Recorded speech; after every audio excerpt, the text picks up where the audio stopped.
Hi everybody. Hope you have a fantastic day. Hope you slept well last night.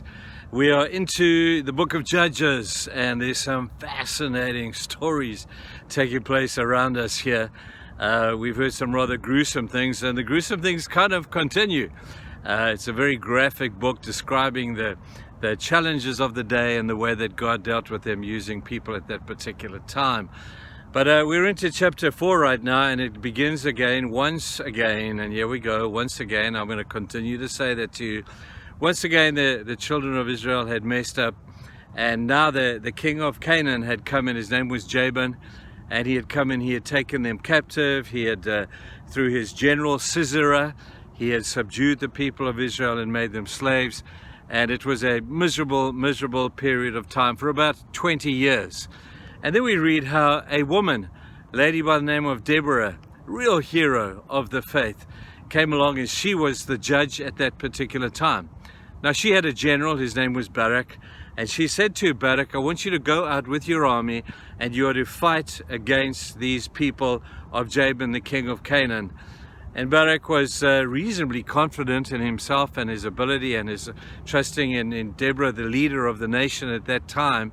And he said, okay, I will go, but only on one condition, and that is you, Deborah, come with me.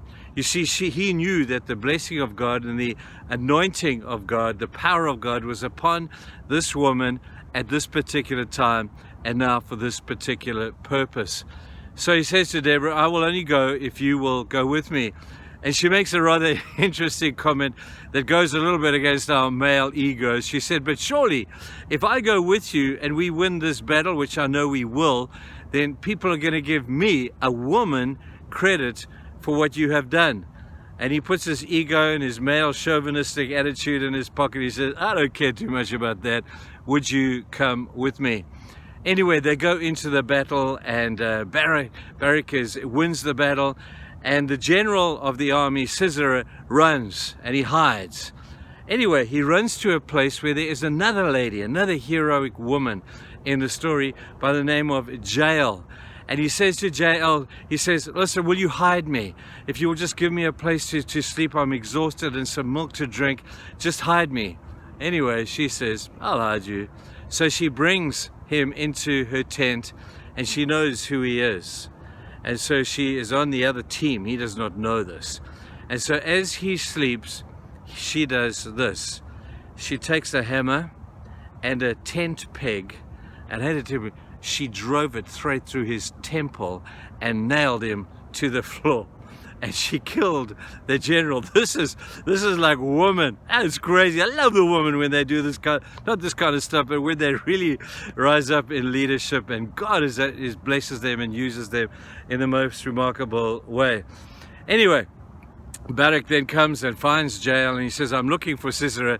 And she smiles and she says, follow me. And she walks him into the tent, and there lies Sisera, the general, defeated and very dead, with a tent peg through his head. And yay for the woman, man. Isn't it cool that the women here take the lead?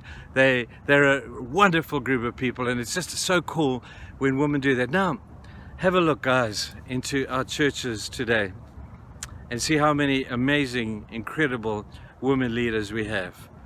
I take my hat off to every woman's Sunday school teachers. Where are the men getting involved with the kids?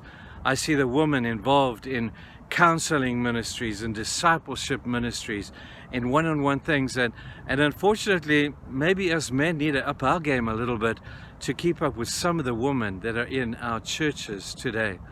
Certainly in the community in which I live, the women have just fulfilled just unbelievable stuff. And I'm so grateful for the woman. I'm grateful for my wife, who stood with me, encouraged me, cheered me on, pointed me in the right direction when I've gone wrong. Fortunately, she hasn't put the pig in the head yet, but she has been just remarkable in just encouraging and supporting me. I am so grateful for the women of our churches. And if there are ladies that are watching this today, and I would hope that there might be some, you keep on fighting. You keep on going. You keep on leading in difficult times. And even when it looks like that your leadership may not be taken seriously, for goodness sake, ladies, keep on keeping on.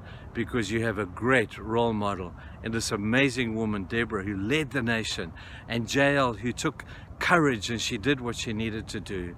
So ladies, we cheer you on. We think you're awesome, and we are grateful for you in your role in the church today. So thank you, and I hope that you all have a fantastic, fantastic day. We'll see you again tomorrow. Bye.